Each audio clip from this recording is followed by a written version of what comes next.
ஊரக வளர்ச்சித்துறை அமைச்சர் பெரியசாமி இல்லத்தில் காலை முதல் அமலாக்கத்துறையினர் சோதனை மேற்கொண்டு வரக்கூடிய நிலையில் தலைமை செயலகத்தின் நுழைவு வாயிலில் தற்போது காவல்துறையினர் தீவிர பாதுகாப்பு பணியில் ஈடுபட்டு வருகின்றனர்.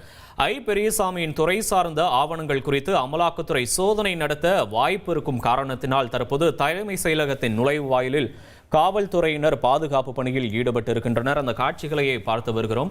ஊரக வளர்ச்சித்துறை அமைச்சர் பெரியசாமி இல்லத்தில் இன்று காலை முதல் அமலாக்கத்துறையினர் சோதனை மேற்கொண்டு வருகின்றனர். இந்நிலையில் பெரியசாமியின் துறை சார்ந்த ஆவணங்கள் குறித்து அமலாக்கத்துறை சோதனை நடத்த வாய்ப்பு இருக்கும் பட்சத்தில் தலைமை செயலகத்தின் நுழைவு வாயிலில் தற்போது காவல்துறையினர் தீவிர பாதுகாப்பு பணியை மேற்கொண்டு வருகின்றனர்.